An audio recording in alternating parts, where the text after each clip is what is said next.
Hoje é o Dia Mundial do Planeta Terra, para quem não sabe, e a gente não poderia deixar de falar de um tema tão importante quanto a sustentabilidade. Então, é uma honra, Lilian, ter você aqui conosco. Pessoal, a Lilian, ela é doutoranda em economia pela Universidade Estadual do Rio de Janeiro.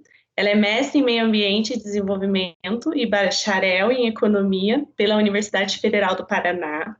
É especialista em gestão da comunicação organizacional. Ela é certificada em economia pela transição e ciências holísticas pela Escola Schumacher, não sei se falei certo, Lilian, desculpa, Brasil.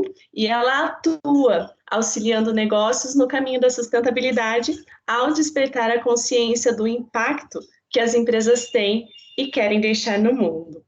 Lília, é uma satisfação tê-la aqui conosco hoje à noite. Eu estou muito ansiosa para ouvir a sua palestra, então eu não vou me estender muito, já vou passar a palavra, porque eu quero muito participar deste momento, assim como os alunos que estão aqui. Muito, muito obrigada mesmo.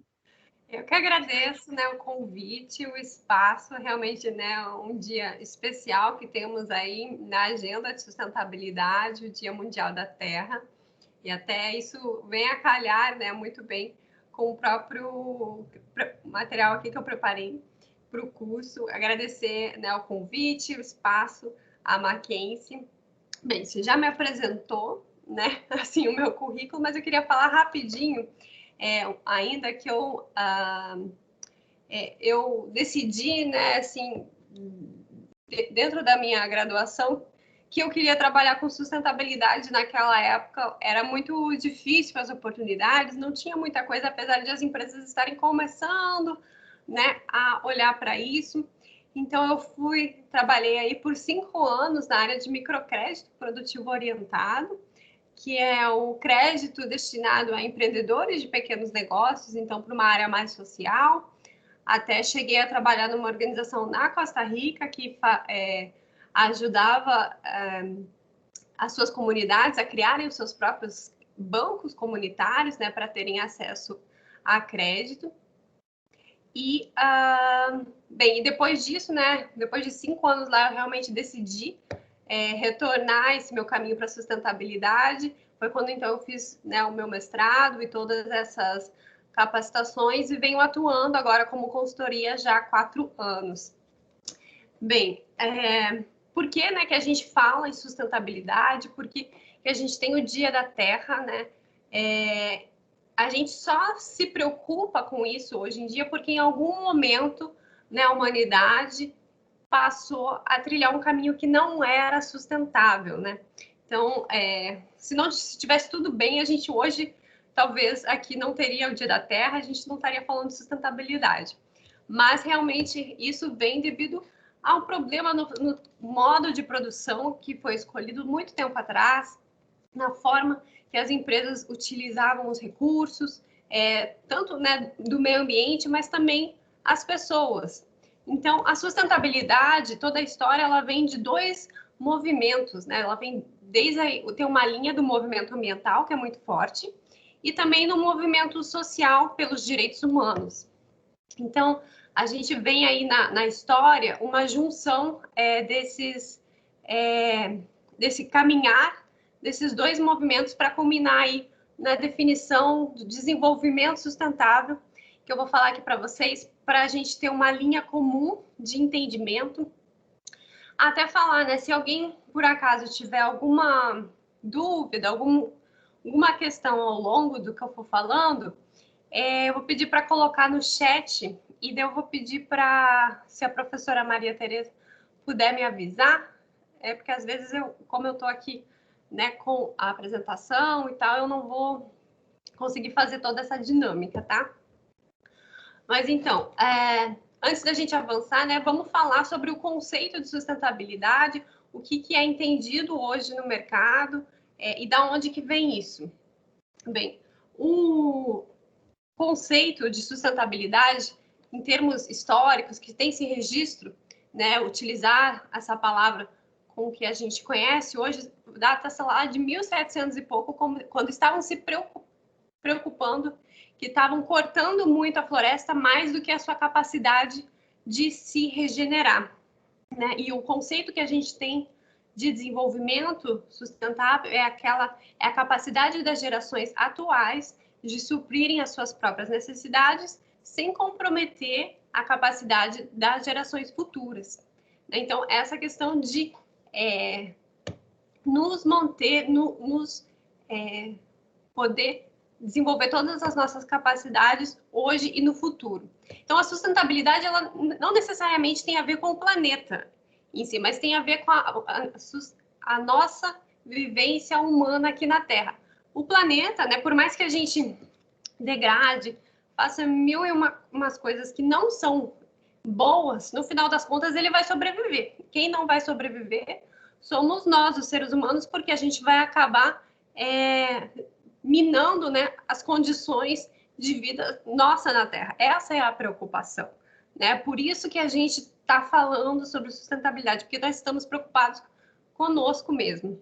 E isso traz o conceito de interdependência, né? Para mostrar que o ser humano ele não pode viver apenas olhando para si. Ele tem que entender que nós estamos conectados com a natureza, nós estamos conectados com as outras espécies. Então, a gente tem que... não é porque a gente não vê um valor imediato de ter uma determinada espécie na natureza hoje que ela é passível de ser extinta, de ser explorada, né? A gente tem toda essa interconexão que nem tudo até hoje foi estudado, né? E não é por causa disso que esse recurso deve ser, não deve ser levado em consideração, né? Hoje, se a gente tem a pandemia, né, é o maior, assim, resultado dessa interconectividade que a gente tem hoje. Então, não tem como fugir isso. E a pandemia é a falta de sustentabilidade batendo a nossa porta, né? A gente já tem estudos atrelando a pandemia a questão das mudanças climáticas, que as mudanças climáticas são fruto da intervenção do homem no clima. A gente, né, considera aí grandes eventos naturais, como tufões, como queimadas, né, que acontecem, fenômenos naturais, às vezes como grandes desastres, mas o homem também é considerado como um grande desastre hoje para a natureza, dado a sua capacidade de impacto que ele conseguiu aí ao longo da história. Então, a gente tem aí, vamos dizer, essa alteração do modo de produção, do modo de viver lá, vindo desde da Revolução Industrial, né, quando conseguiu-se aí a produção com máquinas a vapor, que assim aumentou exponencialmente a capacidade de produção, de extração e de trabalho dentro do mundo. Isso possibilitou, claro, muitas melhorias para a população, né, em termos de acesso a produtos, bens e serviços, mas a forma como isso vem sendo feita não é tão benéfica ao meio ambiente.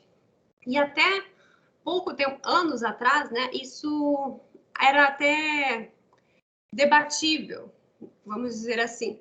Alguns países, né, bem, os países mais desenvolvidos já não queriam mais essas indústrias que estavam poluindo, né, que eram altamente contaminantes. Então, o que eles faziam? Essas indústrias iam para países menos desenvolvidos, que de bom grado, né, acabavam recebendo essas indústrias, e ainda recebem hoje, justamente com a premissa de, vamos ter empregos, né? E até, incrível que pareça, em uma das reuniões da ONU sobre o meio ambiente, teve um representante brasileiro que disse assim, pode vir, né, pode poluir aqui, contanto que nos tragam emprego. Então, a gente fica pensando assim, meu Deus, né, olha o nível dos nossos representantes, da nossa população, e isso que vai também ao encontro da injustiça climática, injustiça ambiental, que é um outro tema aí que, né, a gente pode também entrar, porque quem vai sofrer mais com a mudança climática, com os efeitos negativos das indústrias, são pessoas com menores condições, né, que vivem em áreas geralmente em comunidade, estão próximas a essas regiões de despejo de dejetos. Então, a gente tem toda assim, uma dinâmica desse processo de produção que tem que ser repensado. O Dia da Terra, né, para vocês saberem, ele veio porque nesse dia, no dia 22 de abril de 1970, foi feita uma grande passeata nos Estados Unidos que mobilizou mais de 20 milhões de pessoas e justamente focando em temas com relação ao efeito estufa, ao desmatamento, à poluição. Mas, na verdade, esse dia só foi instaurado pela ONU como Dia Internacional da Mãe Terra, né, o nome mais longo do que só o Dia da Terra, em 2009. Então, aí levou assim, quase 4 décadas para esse dia ser instaurado aí dentro do nosso cronograma. E vou avançar aqui nos slides, que eu trouxe alguns itens para poder guiar aqui uma parte. Então, a gente vem aí de um sistema totalmente em crise, né? Tanto de instituições, governos, sociedade de pessoas, né? Então, a gente tem todo o ecossistema aí no meio dessa crise, o governo, né, muitas vezes envolvido em corrupção, a sociedade que está imbricada nesse modo de produção e no modo de vida, de superconsumo, né? Então, mas o que acontece? Aqui eu trouxe esse slide, que é um filme que eu quero recomendar para vocês. É um filme já um pouco antigo, de 2012. Tem no Netflix, quem tiver acesso, que fala sobre... vou dar um spoiler, né? Falar um pouquinho do que esse filme traz, que é um pouco da ganância por trás de querer ganhar dinheiro, de fazer, criar um produto e vender, e que por mais que seja aceito pela sociedade, né, não vê as consequências dessa produção. O que acontece aí é que uma pessoa começa a produzir um produto a partir de uma árvore, e ele vai, né, se utilizando dessa árvore até que não resta nenhuma. E a população, no caso, ela passa a ter que viver resguardada num mundo, assim, como se fosse numa bolha, comprando, às vezes, até ar para poder respirar, né? Porque não tinha árvores, comprar um ar puro. E aí, no final, tem uma história que se desenrola, eles conseguem, vamos dizer, voltar aí a ter árvores, mas aí eu deixo para vocês verem como que isso acontece. Então, e aqui cabe ver essa fala aqui que eu gosto muito do Gandhi, que, né, o mundo é grande o suficiente para atender às necessidades de todos, mas sempre é demasiado pequeno para a ganância de alguns. Então, a gente vem aí pensando nas empresas, né, com elas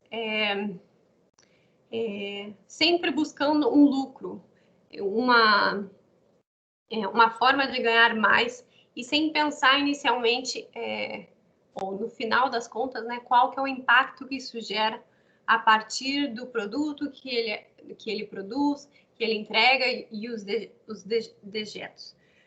O que acontece, né? Por muito tempo, né, antes dessa revolução, que foi lá pela década de 1960 e 1970, de se prestar atenção no meio ambiente, né? Até acho que um pouco antes ainda se pensava assim, realmente que o mundo era muito grande e que, né, não tinha limite, que a gente podia extrair, não tinha que se preocupar se isso ia acabar ou não, né? Então, mas chegou no momento que realmente passou-se a entender os limites da Terra, né? A gente tem que se preocupar com a capacidade de regeneração da Terra. A gente não pode tirar além do que a própria terra permite, e também, né, os dejetos, ela tem uma capacidade de absorver, com certeza, mas o que acontece é que a gente produz muito além dessa capacidade. Por isso que também é preciso aí outros meios de lidar com o lixo, para que isso não sobrecarregue o meio ambiente. Então, o que acontece? A partir desse movimento, né, tem muitas pessoas, muitos movimentos ao redor do planeta que perceberam que não dá para continuar, né? Então já estava aí, né, uma revolução cultural em curso. O que precisa realmente é ampliar essa mudança de cultura para que mais pessoas, mais empresas possam fazer parte. Há, sim, muitas pessoas preocupadas, né, e elas estão realmente se juntando cada vez mais. Né, eu faço parte de várias redes, de vários movimentos que, né, buscam essa mudança de cultura, de ideologia, justamente pensando em como contribuir para um mundo melhor, que é um mundo para mim viver, para eu viver, para meus filhos, né? Não é mais pensar agora nos meus netos, né? Esse problema está aqui hoje para a gente está vivendo, né? Quando a gente pensava antes em mudanças climáticas, né? Isso não era uma coisa tão presente no nosso dia a dia, né? Já tinham os refugiados climáticos que tinham que sair dos seus países, por exemplo, porque aumentou o nível do mar realmente, né? Dependendo da situação, da localidade, alguns centímetros já trazia assim esse problema, mas hoje, né, como eu falei, a pandemia já é o resultado aí dessa mudança climática e que atinge todos nós mais e mais, mais do que qualquer outro desastre natural ou de trabalho industrial que aconteceu na história. Então, o que acontece? Nós somos a parte do problema, né? Nós, humanos, criamos tudo isso e nós precisamos fazer parte da solução, porque não tem ninguém, né? É nós que precisamos repensar a forma de produzir, a forma de consumir e a forma de ser nesse planeta. Né? Tudo que a gente aprendeu, que a gente considera como dado, a gente tem que questionar. Né? E isso eu acho que é um papel muito forte dentro da universidade. Né? Quando a gente entra na universidade, é onde a gente tem um espaço para conhecer muita coisa, né? E fazer muita coisa. E isso é até uma dica que eu dou, né, para vocês que estão ainda na universidade e têm a possibilidade de experimentar diferentes projetos, se envolver em diferentes organizações, estagiar, né? Busquem realmente nesse momento. Claro, assim, que tem um período do curso, mas não se preocupem tanto em apenas concluir o curso. Se preocupem em todas as experiências que têm disponíveis para você dentro da universidade, para você ampliar a sua forma de percepção. É importante você tirar nota boa? É importante. Eu realmente, quando eu entrei na universidade, eu passei pelo curso, eu achava que não era tão importante ter uma nota tão boa assim. Eu sempre fui meio CDF, mas fui fazer economia e não era tão fácil, tá? Mas sempre tinha algumas oportunidades ao longo do caminho que eu vi que se eu tivesse, né, sido a melhor nota, né, eu poderia ter aberto mais caminhos ainda na minha trajetória. Então, essa é uma dica que eu dou para vocês aí já um pouco pensando nesse momento que vocês estão passando. Então, voltando aqui, né, em como podemos ser uma solução. A gente tem que entender o nosso papel. E eu começo pelo papel das empresas.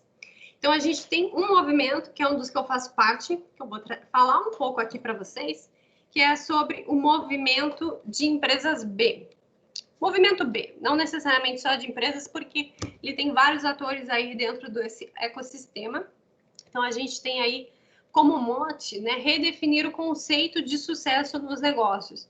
Uma das partes são as empresas B, que são empresas que conseguem uma certificação, passam por um sistema de avaliação, acreditação. Né, hoje no Brasil aqui, para dar um exemplo, alguns exemplos, né, a gente tem a Natura como uma empresa B, a Danone Brasil acabou de ser certificada como uma empresa B, a Movida também é uma empresa B, para citar aí 3 grandes empresas, mas temos aí mais de 300, 400 empresas no Brasil certificadas, a maioria são de médio a pequenas. E qual que é esse conceito? É aliar o lucro com soluções sociais e soluções ambientais. Né? O que a gente vê hoje é que não cabe mais uma empresa que só busca o lucro. Se ela não olhar para os aspectos sociais e ambientais do ecossistema em que ela está envolvida, ela vai acabar ficando para trás. Talvez não hoje, mas lá no futuro, com certeza, ela não vai mais existir. Só para contar um pouquinho da história desse movimento, que eu acho muito interessante, a gente tem esse movimento começando ali em 2006, nos Estados Unidos, justamente porque teve 2 fundadores, tinham uma empresa, não sei se vocês vão conhecer, que se chama N1, que era uma empresa de camiseta, artigos esportivos, que na época competia com a Nike, enfim, e eles acabaram, ao longo do processo, vendendo essa empresa. Mas era uma empresa que eles consideravam que era, né, o conceito que a gente tem hoje, socialmente responsável. Ela cuidava dos seus trabalhadores, tinha também um cuidado com toda a cadeia de fornecedores, mesmo fora dos Estados Unidos. Né? Então, assim, as pessoas se orgulhavam de trabalhar lá, e eles se orgulhavam do que tinham criado, e eles acabaram vendendo essa empresa e para a melhor oferta, né? E porque assim também determina a lei dos Estados Unidos, né? Se você tem uma empresa, tá dentro da lei lá dizendo que você tem que prestar conta ao acionista, que é o shareholder. E acabou que a pessoa que comprou não se preocupou com nada dessas questões que foram criadas e foi desmantelando todos os programas de benefícios. E eles ficaram, assim, muito chateados, né? Poxa, né? Criei uma empresa com o propósito de fazer daquela forma e isso foi totalmente por água abaixo. Então, esse movimento começou justamente para buscar empresas que atuavam nesse mesmo paradigma, né? Mas também criou um movimento de mudar a lei, né? Eles criaram o que eles chamam de Benefit Corporation, empresas de benefício, que elas, então, passam a incorporar dentro do seu estatuto, né, do seu contrato social, que elas, além de prestar conta aos acionistas, elas também prestam contas aos trabalhadores, à comunidade e ao meio ambiente. Então, né, num outro processo que se fosse passar por uma venda, não seria apenas o setor financeiro, o fator financeiro que seria determinante aí para a tomada de decisão. Aqui no Brasil, a gente ainda não tem, né, esse novo formato. Na América Latina, a gente tem alguns países como Colômbia e Peru, se eu não me engano, que são as sociedades de benefício de interesse coletivo, mas a gente ainda está né, trabalhando. A gente tem aí, como parte do movimento B, os advogados B, que trabalham com as políticas públicas para tentar fazer essa mudança. Então, esse movimento, ele saiu dos Estados Unidos, veio para a América Latina em 2012, começou com os 4 fundadores, o Pedro Tarak, Maria Emília, Juan Gonçalves, que eu vou pedir perdão, que eu não vou lembrar o 4º nome, e em 2013 começou o Sistema B Brasil. Então, o Sistema B, né, é a representação aqui desse movimento na América Latina, e ele vem trazer justamente uma percepção sistêmica dessas mudanças que precisam fazer na economia. Então, porque não é só as empresas que precisam mudar, né? Precisam mudar as leis, né? Por isso que tem os advogados B que trabalham com as políticas públicas. Precisa mudar também a formação das pessoas que saem das universidades. Por isso que eles têm também uma linha aí de academia B. Depois posso falar aí melhor com os professores, né, para direcionar. Aí vocês querem criar um núcleo, né, de sustentabilidade, então eu acho que é um bom começo. É justamente para trazer esse conteúdo de negócios de impacto, né, de uma outra forma de fazer, de empreender para dentro da sala de aula, para que isso seja de conhecimento desses alunos, para que eles também vejam como uma nova possibilidade, tanto de buscar empresas para trabalhar que tenham esses valores, quanto justamente para pensar em criar uma empresa nesse novo formato, né? Não buscar apenas o lucro. E em 2016 tem a expansão aí para os outros continentes. Eu até estou aqui, não sei se dá para ver, eu não estou me vendo no momento, mas eu estou com a camiseta do movimento Be the Change, que também faz parte do Seja a Mudança, né? Faz parte desse movimento B. E então, né, qual que é a visão aí? Partindo do olhar das empresas, que é esse momento que eu estou trazendo aqui para vocês. A empresa pensar em não ser apenas a melhor empresa do mundo, mas ser a melhor empresa para o mundo, né? Então, os negócios realmente têm muito poder, né? E a gente pode usar esse poder para solucionar os principais desafios da sociedade, construindo uma economia mais inclusiva, resiliente e compartilhada. Em meio à pandemia, eu acompanhei e vi muitas empresas que conseguiram segurar as pontas, não demitiram seus funcionários, ainda contribuíram com ações sociais com comunidades, né, que estavam aí em extrema necessidade. A gente, né, viu aí, está vendo o nosso país aumentar os índices de pobreza. Então, é preciso uma ação coordenada e solidária de empresas, de quem tem poder tanto de ação quanto poder financeiro para contribuir com melhores condições. E aí, em contrapartida, a gente também... Contrapartida, no caso, não. Na mesma linha, a gente tem um outro movimento que eu quero trazer para vocês também, que é o movimento do capitalismo consciente. Eles começaram, né, mais ou menos na mesma época, que esse movimento começou em 2007, a partir de um estudo acadêmico, veja bem, né, que tinha o objetivo de verificar como algumas empresas conseguiam manter uma alta reputação e fidelidade dos clientes sem ter investimentos exorbitantes em marketing. E desse movimento, desse estudo, gerou esse livro aqui, não sei se vocês estão me vendo no momento, mas eu vou mostrar e falar rapidinho, que se chama Empresas Humanizadas, em inglês é Firms of Endearment. Então, teve um estudo, primeiro, lá em 2007, que gerou todo essa movimentação em torno, né, de pensar um capitalismo consciente. E em 2010, né, quando foi oficializada uma organização chamada Capitalismo Consciente, justamente dedicada aos conceitos e práticas dessa outra forma de gestão, de pensar os negócios. Então, o movimento B e o movimento do capitalismo consciente, eles são, assim, movimentos irmãos. E o movimento B, ele tem, né, um processo aí de certificação de empresas B. Vamos seguir. E daí, o que eu queria falar para você? Qual que é a diferença, né, de uma empresa tradicional e de negócios de impacto? Uma empresa tradicional, como vim falando, né, ela nasceu simplesmente porque, né, quem a criou estava pensando em uma forma de obter renda, de ganhar dinheiro, de ter lucro.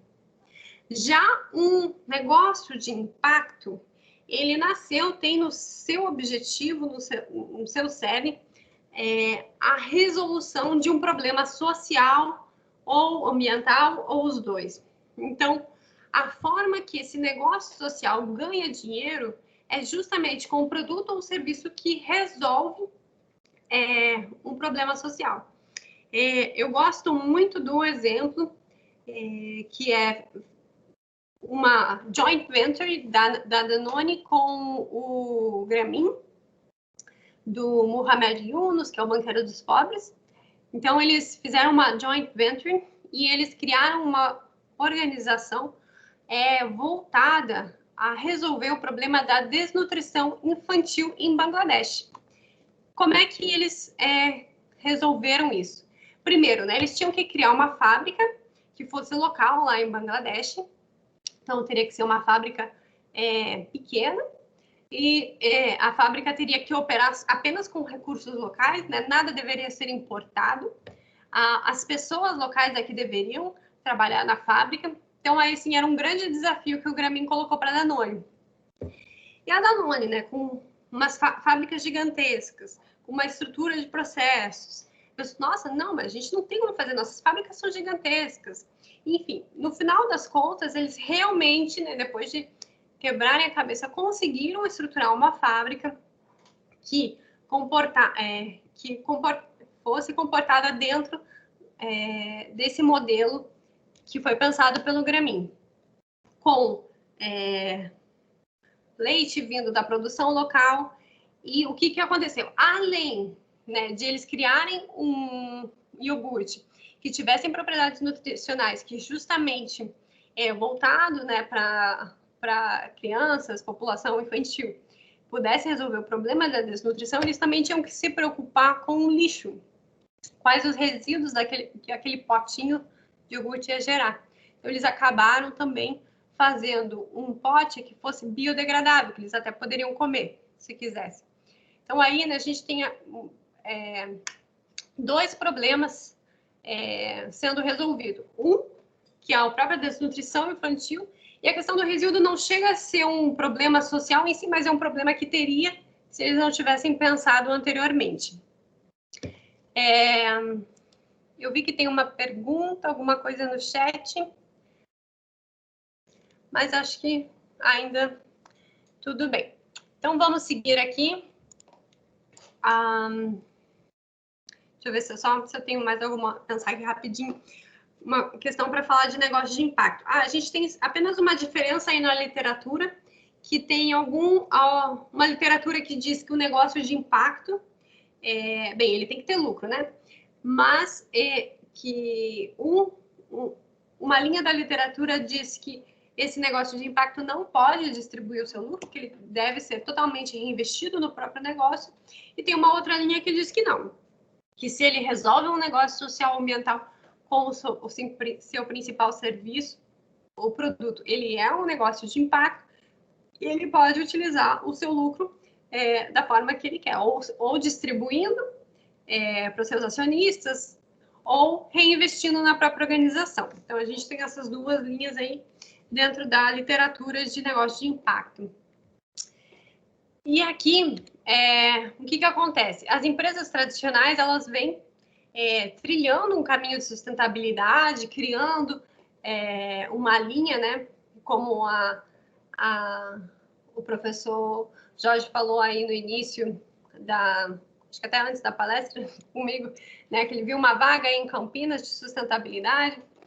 E as empresas têm criado os seus setores de sustentabilidade para olhar para como ela pode contribuir para um mundo melhor. E aí a gente tem o que? Uma mudança, né, do que eu falei daquela tipo de gestão focada no acionista, que são os shareholders, para uma gestão voltada para os stakeholders, que são os públicos de interesse. Então, todos os públicos que estão envolvidos, que têm algum ponto de contato com esse negócio tradicional. Então, no geral, de maneira genérica, a gente tem aí trabalhadores, governo, a comunidade do entorno, o próprio acionista é um stakeholder, a gente tem imprensa, dependendo do setor. Então, clientes, né, um dos principais stakeholders, faz, então, todo esse olhar, todo esse trabalho para olhar quando a empresa está cuidando da sua estratégia de sustentabilidade. E a gente vem ver uma evolução de como que essa sustentabilidade corporativa vem sendo trabalhada.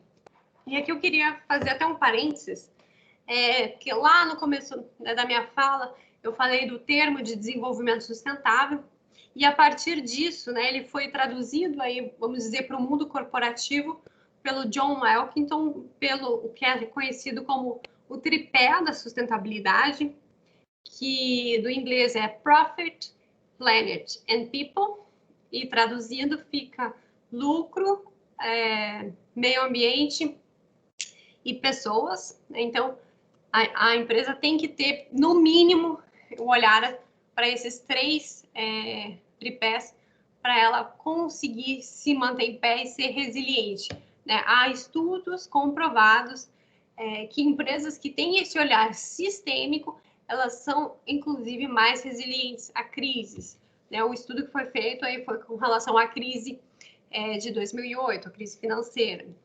Então, vamos dizer, na história aí da sustentabilidade, olhando para esse slide que eu estou compartilhando, a gente tem lá um estágio inicial, onde se fazia algum projeto avulso, fazia, vamos dizer, uma campanha de arrecadação de alimentos, uma campanha do agasalho, assim, né? Uma ação pontual.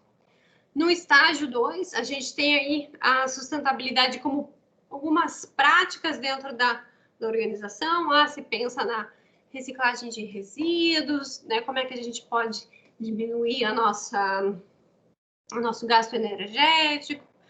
No estágio 3, a gente tem aí a sustentabilidade orientando a inovação do negócio, então é trazer a sustentabilidade para o centro e pensar como que esse olhar da sustentabilidade pode fazer com que o meu negócio tenha até um novo mercado, né? Como que isso pode mudar a forma que o meu produto, o meu negócio é visto no mercado e trazer isso como uma inovação.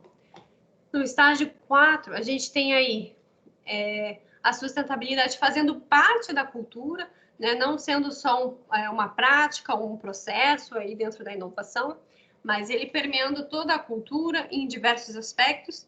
E o estágio 5, na verdade, seria mais aí dentro do que a gente viu do modelo de negócio de impacto, né? Quando a gente tem o objetivo de resolver um problema social ambiental orientando o propósito da organização. Bem, aqui eu falei até aqui nesse olhar da empresa, né, de como que empresas podem contribuir para a sustentabilidade e dois movimentos principais que a gente tem hoje em dia para fazer essa ação. E no âmbito profissional, né, aqui eu quero trazer o olhar, além da empresa, para nós como profissionais e depois como cidadãos, como consumidores.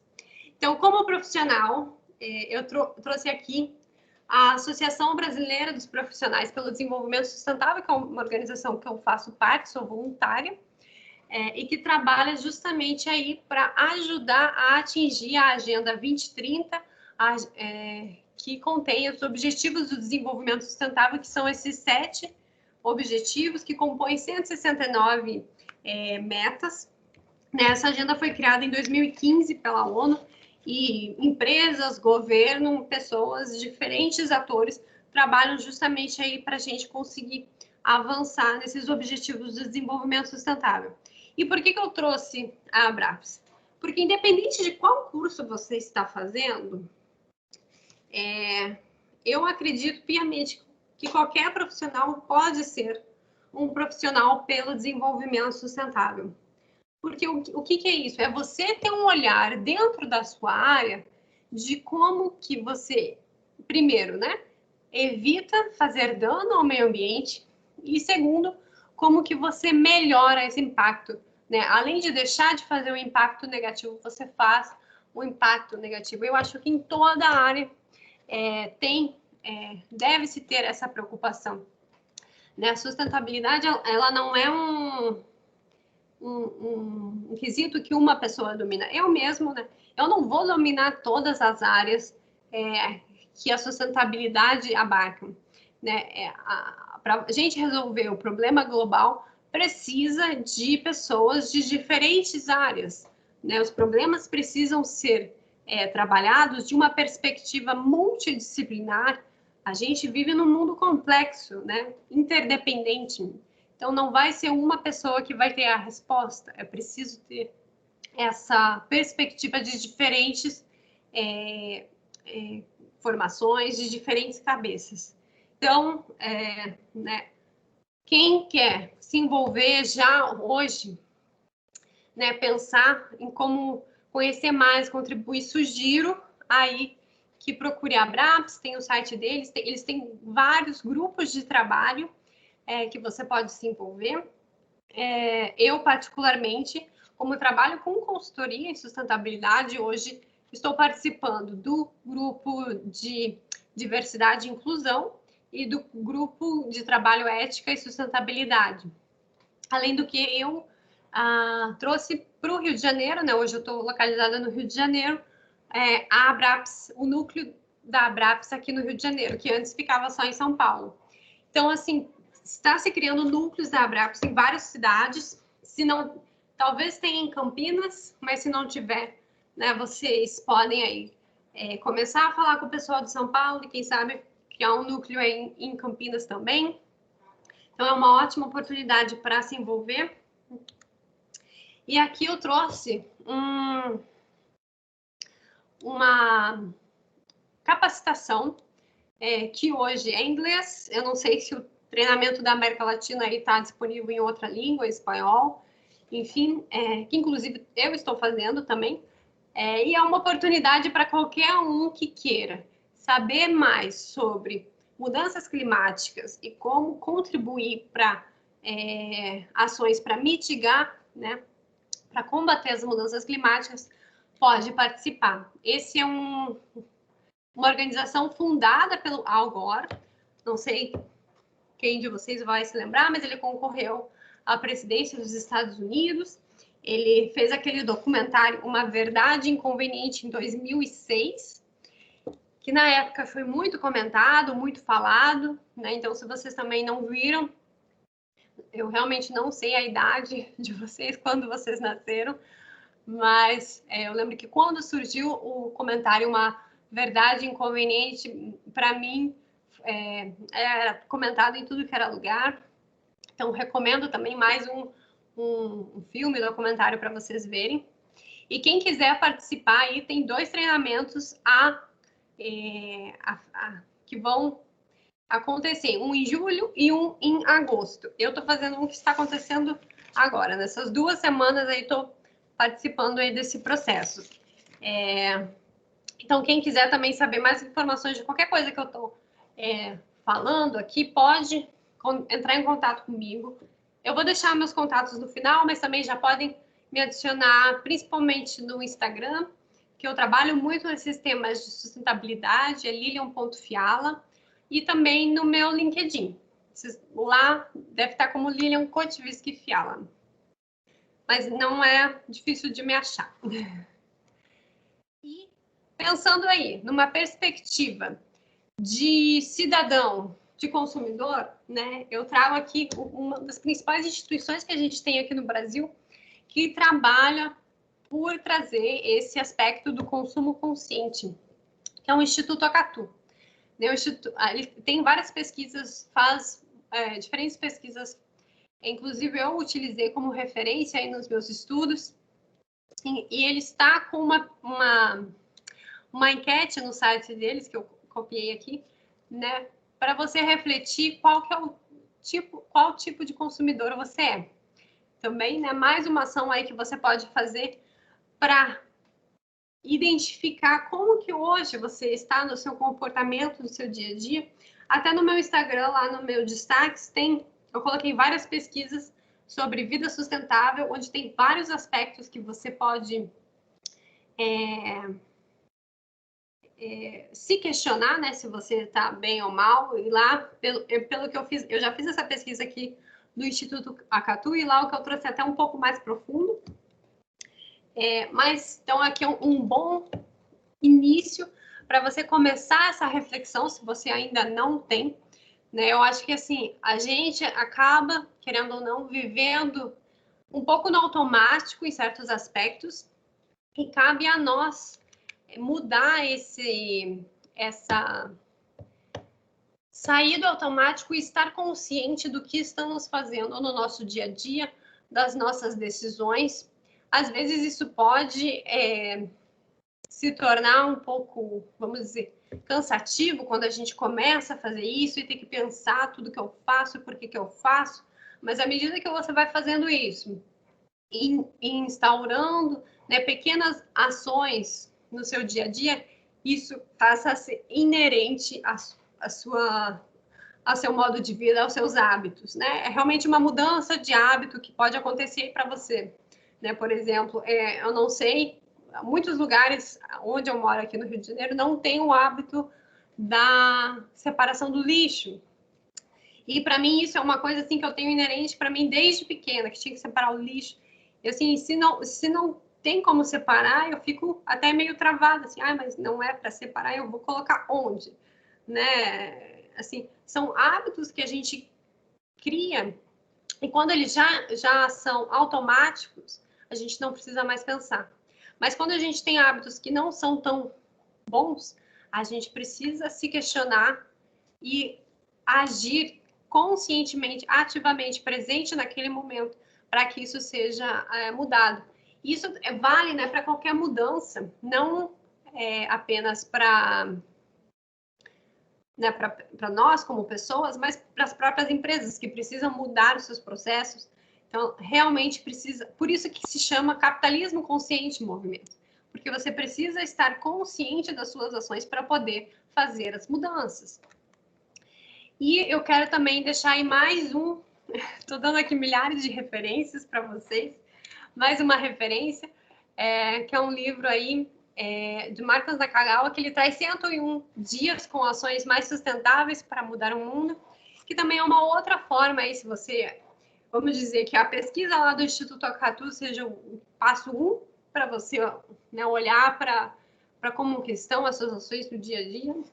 E esse livro aqui seria um passo 2, assim, quando você já realmente já está mais engajado e quer buscar novas formas de contribuir. Então, essa fica aí a minha dica. E é isso, acho que já falei bastante, vou deixar um tempinho aí para a gente aberto a perguntas, o que for.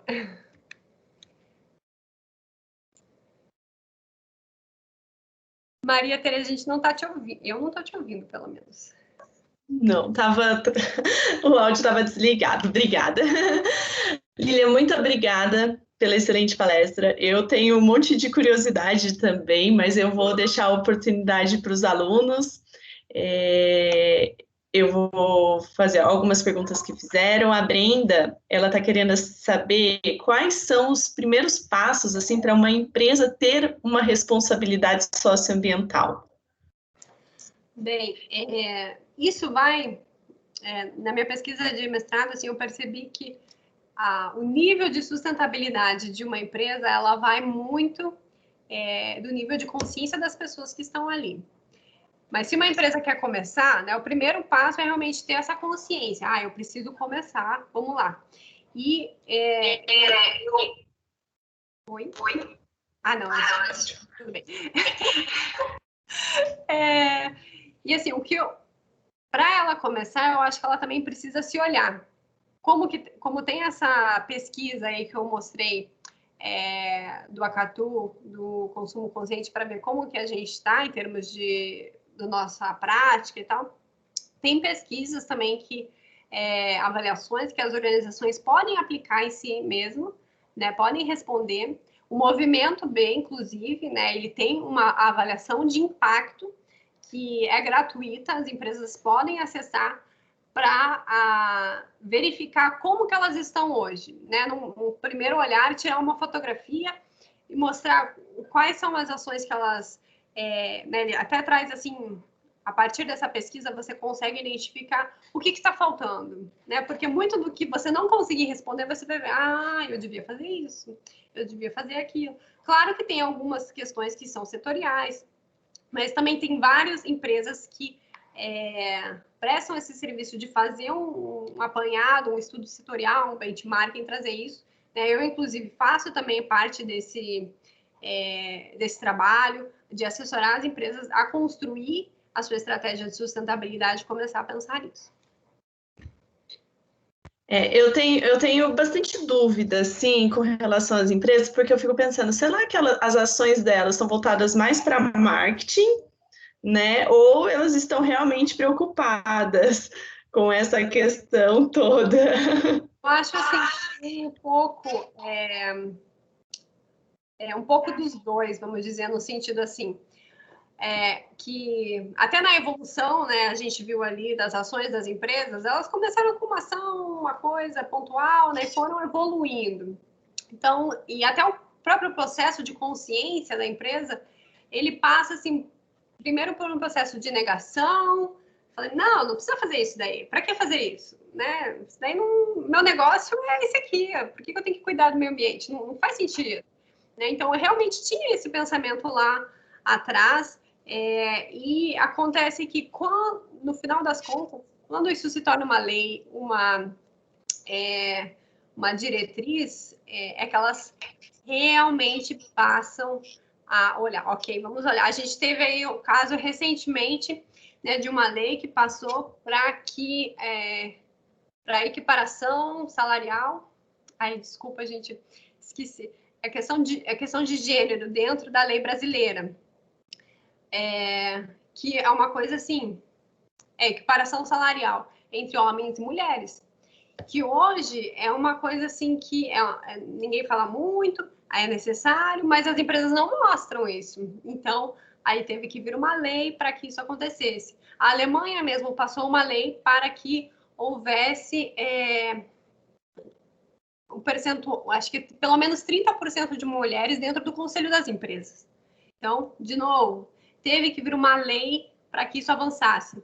As empresas sabem que tem muitas coisas que precisam ser trabalhadas, mas o que está acontecendo é que não dá mais para esperar o processo acontecer naturalmente. Precisa de ações efetivas, porque no ritmo que as coisas estão andando, vai demorar muito tempo. O Henrique, ele faz o questionamento aqui, ó. Falamos da nossa consciência individual, mas como convencer um governo da importância dessa abordagem?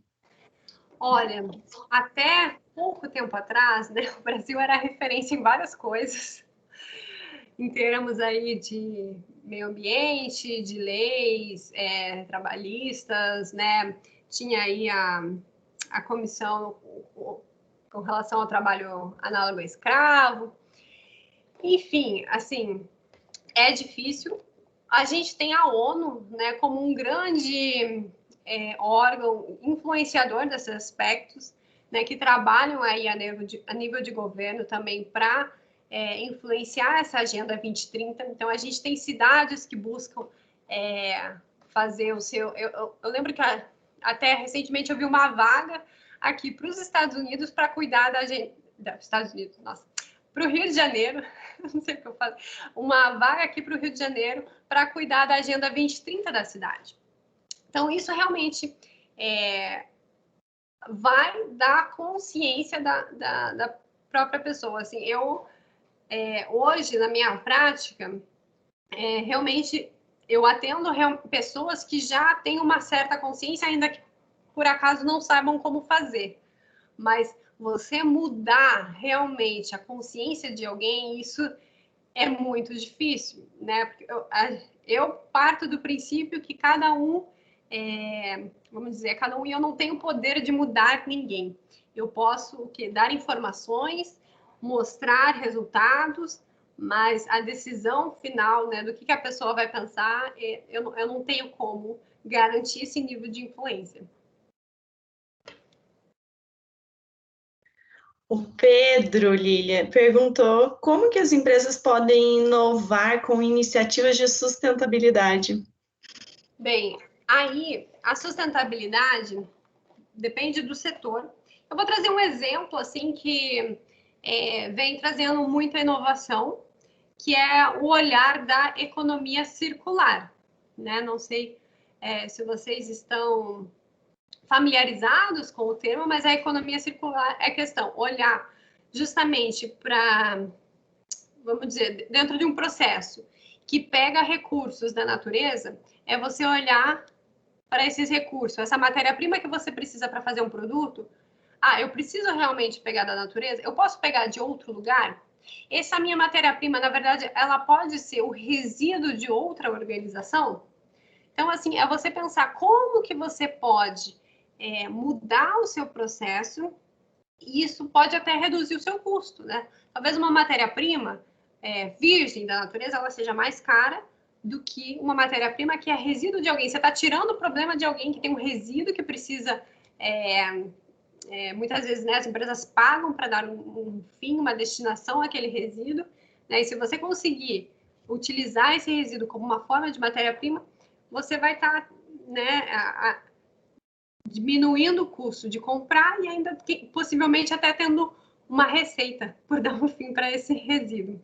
Então, esse aqui é um exemplo bem simplista, assim, né? Mas é justamente olhar os processos e como que você pode mudar isso pensando numa organização tradicional, né? Mas pensando em negócios de impacto, né?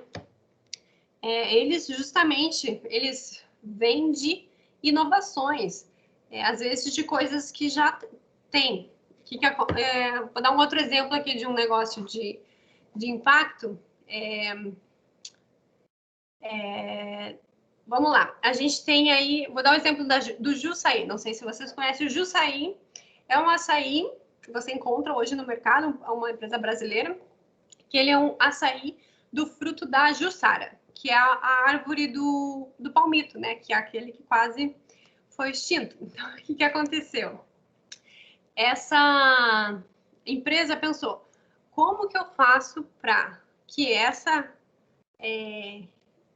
planta, né, não seja extinta, mas que mesmo assim eu consiga garantir renda para as famílias que vivem hoje, né, da extração do palmito.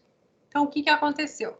Eles realmente viram que a planta, né, da Jussara tinha um fruto, e desse fruto podia ser feito o açaí.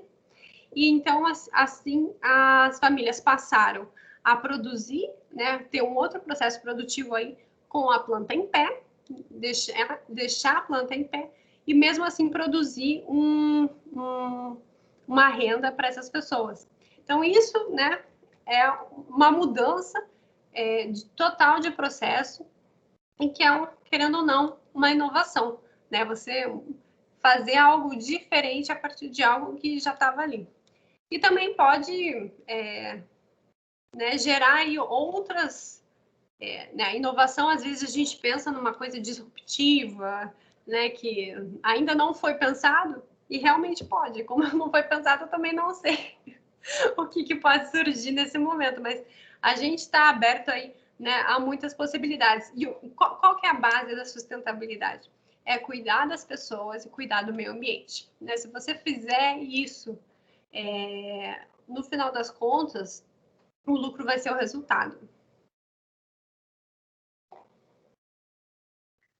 Legal, Lília. Agora eu vou passar a palavra para o Jorge, que eu acho que ele está ansioso para comentar também. Jorge.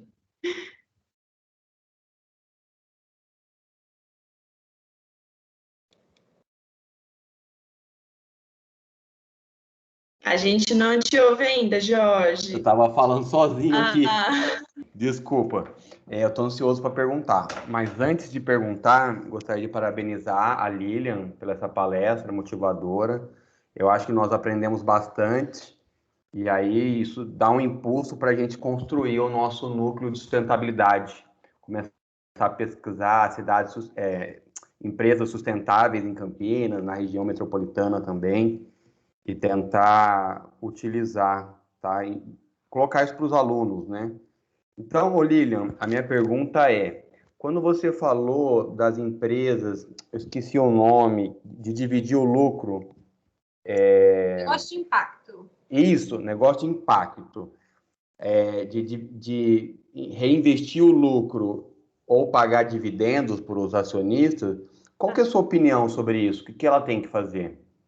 Olha, eu realmente não acho que é ruim a a empresa pagar dividendo para os acionistas se ela está fazendo já um bom, né, tendo um negócio que tem um impacto positivo. Eu acho que isso também faz parte e deve existir, né? Não acho que deve se restringir a criação desse tipo de empresa a apenas esse tipo que nenhum dividendo como é assim, é distribuído, porque daí a gente pode entrar em um quesito até de ONG, né? Fica uma organização extremamente social e que não gera lucro, né? Então, e a ideia é realmente repensar os modelos que a gente tem do capitalismo.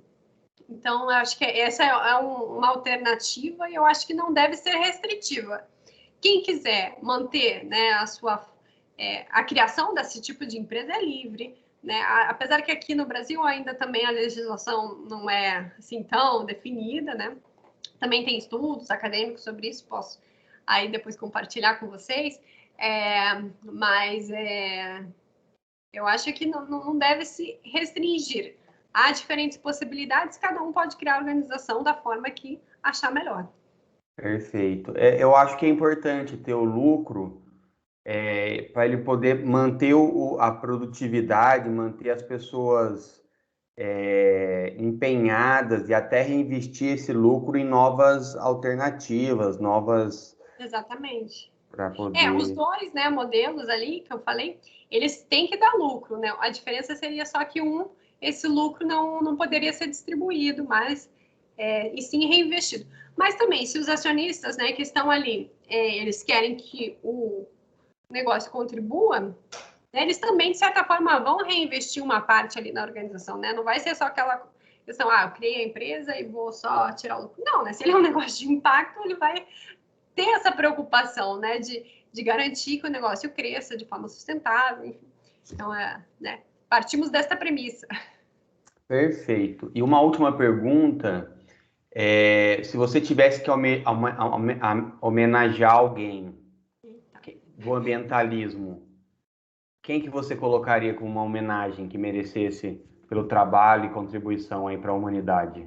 Para a humanidade, olha, eu tenho acompanhado muito o trabalho da Jacqueline Novogratz, que fundou a Acumen, que é uma organização que trabalha com capitalismo paciente, que é justamente ela investe em negócios de impacto que mudam, que contribuem efetivamente aí para mudar condições de milhares de pessoas. Então, assim, ela é uma das minhas inspirações hoje, assim, que eu acompanho aí desde a minha graduação. E eu acho que ela trouxe aí grandes contribuições desse novo modelo de investimento. Na época que ela começou, isso era uma coisa... Né, hoje já se fala muito em investimento de impacto também, mas na época que ela começou não tinha nada. Ela abriu, né, esse caminho. Então, ela considero aí como uma revolucionária aí também dentro dessas transformações necessárias para a sociedade.